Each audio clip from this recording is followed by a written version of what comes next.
Makan tuh cinta kalian tuh, cinta palsu. Pokoknya kalau sudah si Rizik yang ngomong, kalau sudah klan mereka yang ngomong udah benar 100%. Padahal nggak ada yang benar pun.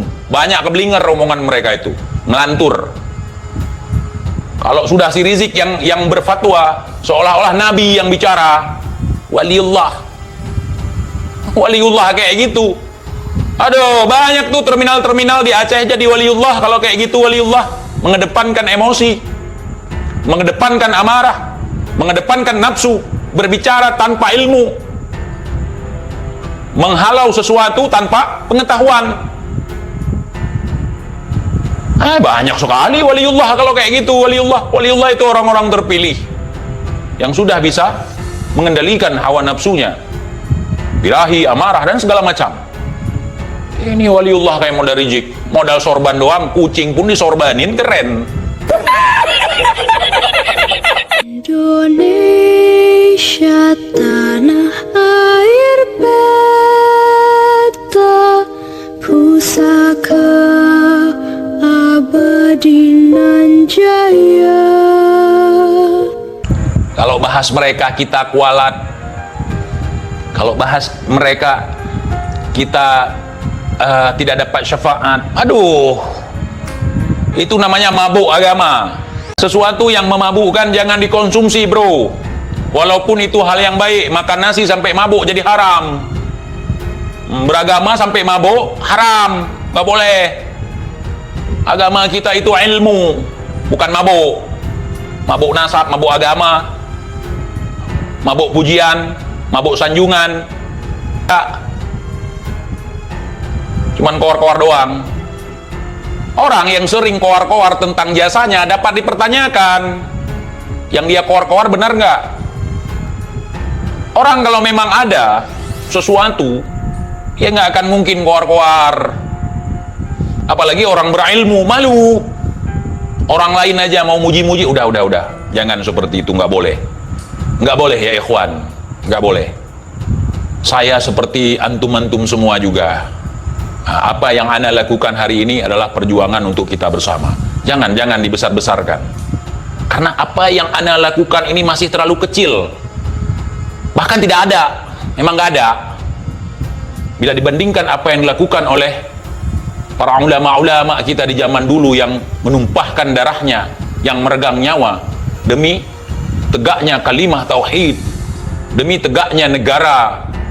Itu kalau orang yang memang alim, kalau memang orang yang bijak. Bukan beol aja, berak aja, koar sana, apa-apa viral sana, padahal belum apa-apa. Contoh nih, koar-koar gulingkan Jokowi, sampai sekarang kagak ada kabar. Koar-koar menguasai istana, sampai sekarang ormasnya dibubarkan. Itu kagak ada, saudara. Tapi bagi para budak nih, oh itu ada dalam khayalan mereka. Seolah-olah Rizik sudah berhasil mengusir Jokowi dari istana, dia tinggal di istana sekarang seolah-olah. Tapi dalam imajinasi mereka itu, makanya jangan hidup di dalam imajinasi yang dinamakan ijtima ulama, padahal imajinasi. Contoh, memanggil Prabowo dengan panggilan Bapak Presiden kita. Itu imajinasi, atau dengan kata lain ijtima ulama versi #2019 ganti presiden. Jadi jangan hidup di dalam imajinasi orang, jangan hidup di dalam khayalan orang kita. Mari sadar, rapatkan kakimu dengan tanah, sadar, bangun dari tidurmu, bangun. Sumpah, sampai ada ramalan juga Bapak Prabowo akan segera dilantik. Akhirnya diklaim pengkhianat kepada Prabowo.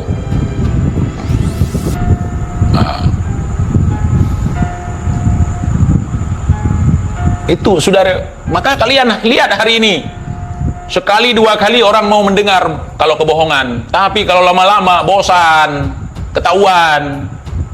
Contoh aja nih, nggak usah jauh-jauh. Si Rizik ngomong PKI, si Rizik ngomong gulingkan Jokowi, nggak usah jauh-jauh. Ngomong tentang tesis Kiai Imad aja nggak jelas lu, Jik. Coba kalian simak. pernyataan Kiai Imad dalam tesisnya dengan respon dari Rizik. Nggak nyambung. Sama sekali nggak nyambung. Dia bilang, kalau ente memang ilmiah, jajarkan kitab-kitabnya. Kan Kiai Imad udah bolak-balik baca kitabnya. Jangan begal nasab. Mengatakan Habib tidak ada. Kagak pernah Kiai Imad bilang Habib tidak ada. Gua kagak pernah dengar. Dalam ceramah manapun, dalam tulisan manapun Kiai Imad mengatakan Habib tidak ada. Justru Kiai Imad mengakui bahwa Habib ada dari kalangan Ba'alawi. Saya kemarin aja sempat berpikir bahwa gelar Habib itu adalah gelar ulama di kalangan Sayyid dan Syarif. Ternyata saya salah. Dengan adanya tesis Kiai Imad, sehingga saya memahami apa itu Habib. Itu. Kalian pernah nonton kan live saya sebelumnya? Saya mengira bahwa Habib itu adalah gelar untuk cucu Nabi. Gelar untuk ulama di kalangan zuriyah Nabi. Ternyata bukan. Ternyata Habib itu adalah gelar untuk kalangan Ba'alawi. Nah, makanya si Bahar bilang, kalau Habib dari lahir pun udah Habib. Kata, betul ternyata. Dari lahir pun udah Habib. Mau bangsat, mau begok, mau jahlul, mau mesum. Pokoknya kalau udah lahir dari kalangan Ba'alawi, itu Habib. Sedangkan pemahaman gua yang sebelumnya, Habib adalah ulama di kalangan zuriyah Nabi. Dan disitulah Kiai Imad tidak menafikan Habib ada di Indonesia. Siapa bilang? Justru menjelaskan bahwa Habib di Indonesia ada. Mereka adalah keturunan Ba'alawi, keturunan Alwi, turunan daripada Ubaidillah, yang nasab Ubaidillah tidak tersambung 550 tahun kepada Ahmad bin Isa al-Muhajir. Begitu. TIJ mengatakan, makanya nggak heran orang-orang gila pun sekarang jadi wali. Ada 3 hal kalau kita ketemu orang gila yang terlintas di pikiran kita. Yang pertama, untuk zaman sekarang nih, gara-gara doktrin ada 3 hal kalau melihat orang gila. Pertama, kalian akan berpikir kalau itu waliullah. Nggak apa-apa untuk berhusnuzon, tapi jangan aneh-aneh. Yang kedua, kita akan berpikir bahwa itu adalah artis yang sedang buat konten prank, Baim Wong misalnya. Yang ketiga, kita akan menganggap bahwa orang itu adalah intel yang sedang menyamar. Betul tidak? Ujar TIJ. Itu kata Kiai Imad. Siapa bilang Kiai Imad tidak mengakui habaib? Mengakui ada. Nah, kemudian digoreng lagi. Si Imad nggak percaya kalau di Indonesia ada cucu Nabi, dia di belakangnya ada Wahabi. Ya. Kalau klaim Ba'alawi seolah-olah cucu Nabi cuma dari kalangan Ba'alawi doang. Turunan daripada Ubaidillah. Makanya selama ini kalian persekusi orang yang ada nama Sayyidnya, yang tidak masuk ke dalam Rabithah Alawiyah. Kalian bilang Habib palsu. Kemudian kalian pukul-pukul, kalian siksa, kalian persekusi. Indonesia sejak dulu kala tetap dipuja-puja bangsa.